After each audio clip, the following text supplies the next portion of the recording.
Matthew chapter 20. For the kingdom of heaven is like a man who was the master of a household, who went out early in the morning to hire laborers for his vineyard. When he had agreed with the laborers for a denarius a day, he sent them into his vineyard. He went out about the third hour, and saw others standing idle in the marketplace. He said to them, "You also go into the vineyard, and whatever is right I will give you." So they went their way. Again he went out about the 6th and the 9th hour, and did likewise. About the 11th hour he went out and found others standing idle. He said to them, "Why do you stand here all day idle?" They said to him, "Because no one has hired us." He said to them, "You also go into the vineyard, and you will receive whatever is right." When evening had come, the Lord of the vineyard said to his manager, "Call the laborers and pay them their wages, beginning from the last to the first." When those who were hired at about the 11th hour came, they each received a denarius. When the first came, they supposed that they would receive more, and they likewise each received a denarius. When they received it, they murmured against the master of the household, saying, "These last have spent 1 hour, and you have made them equal to us who have borne the burden of the day and the scorching heat." But he answered one of them, "Friend, I am doing you no wrong. Didn't you agree with me for a denarius?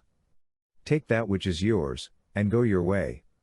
It is my desire to give to this last just as much as to you. Isn't it lawful for me to do what I want to with what I own? Or is your eye evil, because I am good? So the last will be first, and the first last. For many are called, but few are chosen." As Jesus was going up to Jerusalem, he took the 12 disciples aside, and on the way he said to them, "Behold, we are going up to Jerusalem, and the Son of Man will be delivered to the chief priests and scribes, and they will condemn him to death, and will hand him over to the Gentiles to mock, to scourge, and to crucify, and the third day he will be raised up." Then the mother of the sons of Zebedee came to him with her sons, kneeling and asking a certain thing of him. He said to her, "What do you want?" She said to him, "Command that these, my 2 sons, may sit, one on your right hand and one on your left hand, in your kingdom." But Jesus answered, "You don't know what you are asking. Are you able to drink the cup that I am about to drink, and be baptized with the baptism that I am baptized with?" They said to him, "We are able."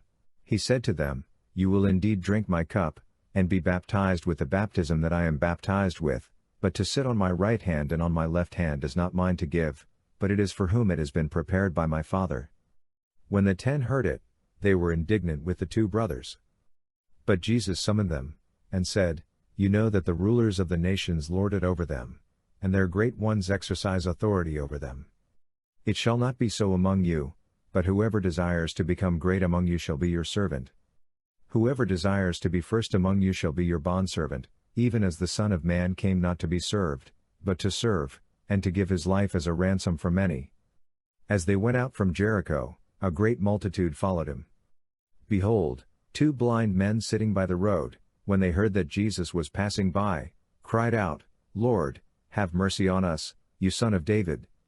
The multitude rebuked them, telling them that they should be quiet, but they cried out even more, "Lord, have mercy on us, you Son of David." Jesus stood still and called them, and asked, "What do you want me to do for you?" They told him, "Lord, that our eyes may be opened." Jesus, being moved with compassion, touched their eyes, and immediately their eyes received their sight, and they followed him. Matthew chapter 21. When they came near to Jerusalem and came to Bethphage, to the Mount of Olives, then Jesus sent 2 disciples, saying to them, "Go into the village that is opposite you, and immediately you will find a donkey tied, and a colt with her. Untie them and bring them to me. If anyone says anything to you, you shall say, 'The Lord needs them,' and immediately he will send them." All this was done that it might be fulfilled which was spoken through the prophet, saying, "Tell the daughter of Zion, behold, your king comes to you, humble, and riding on a donkey, on a colt, the foal of a donkey." The disciples went and did just as Jesus commanded them, and brought the donkey and the colt and laid their clothes on them, and he sat on them. A very great multitude spread their clothes on the road. Others cut branches from the trees and spread them on the road. The multitudes who went in front of him, and those who followed, kept shouting, "Hosanna to the Son of David! Blessed is he who comes in the name of the Lord! Hosanna in the highest!" When he had come into Jerusalem, all the city was stirred up, saying, "Who is this?" The multitude said, "This is the prophet, Jesus, from Nazareth of Galilee." Jesus entered into the temple of God and drove out all of those who sold and bought in the temple, and overthrew the money changers' tables and the seats of those who sold the doves. He said to them, "It is written, My house shall be called a house of prayer, but you have made it a den of robbers." The lame and the blind came to him in the temple, and he healed them. But when the chief priests and the scribes saw the wonderful things that he did, and the children who were crying in the temple and saying, "Hosanna to the Son of David," they were indignant, and said to him, "Do you hear what these are saying?" Jesus said to them, "Yes. Did you never read, out of the mouth of children and nursing babies, you have perfected praise?" He left them and went out of the city to Bethany, and camped there. Now in the morning, as he returned to the city, he was hungry. Seeing a fig tree by the road, he came to it and found nothing on it but leaves. He said to it, "Let there be no fruit from you forever." Immediately the fig tree withered away. When the disciples saw it, they marveled, saying, "How did the fig tree immediately wither away?" Jesus answered them, "Most certainly I tell you, if you have faith and don't doubt, you will not only do what was done to the fig tree, but even if you told this mountain, 'Be taken up and cast into the sea,' it would be done. All things, whatever you ask in prayer, believing, you will receive." When he had come into the temple, the chief priests and the elders of the people came to him as he was teaching, and said, "By what authority do you do these things? Who gave you this authority?" Jesus answered them, "I also will ask you one question, which if you tell me, I likewise will tell you by what authority I do these things. The baptism of John, where was it from? From heaven or from men?" They reasoned with themselves, saying, "If we say, 'From heaven,' he will ask us, 'Why then did you not believe him?' But if we say, 'From men,' we fear the multitude, for all hold John as a prophet." They answered Jesus, and said, "We don't know." He also said to them, "Neither will I tell you by what authority I do these things. But what do you think? A man had 2 sons, and he came to the first, and said, 'Son, go work today in my vineyard.' He answered, 'I will not,' but afterward he changed his mind, and went. He came to the second, and said the same thing. He answered, 'I'm going, sir,' but he didn't go. Which of the 2 did the will of his father?" They said to him, "The first." Jesus said to them, "Most certainly I tell you that the tax collectors and the prostitutes are entering into God's kingdom before you.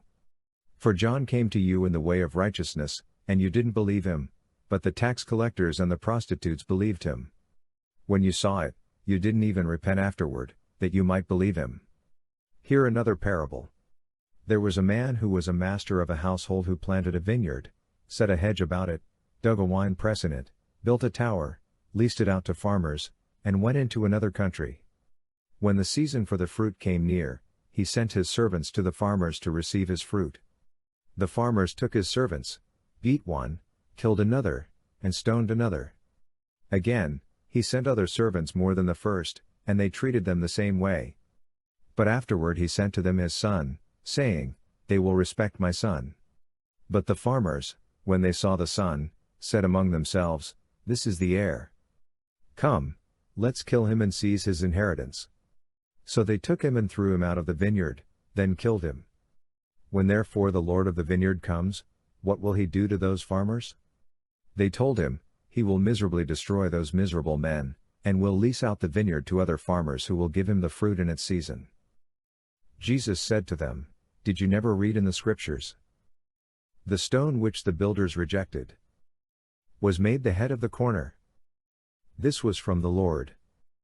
It is marvelous in our eyes? Therefore I tell you, God's kingdom will be taken away from you and will be given to a nation producing its fruit. He who falls on this stone will be broken to pieces, but on whomever it will fall, it will scatter him as dust."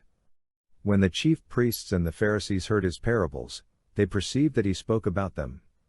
When they sought to seize him, they feared the multitudes, because they considered him to be a prophet.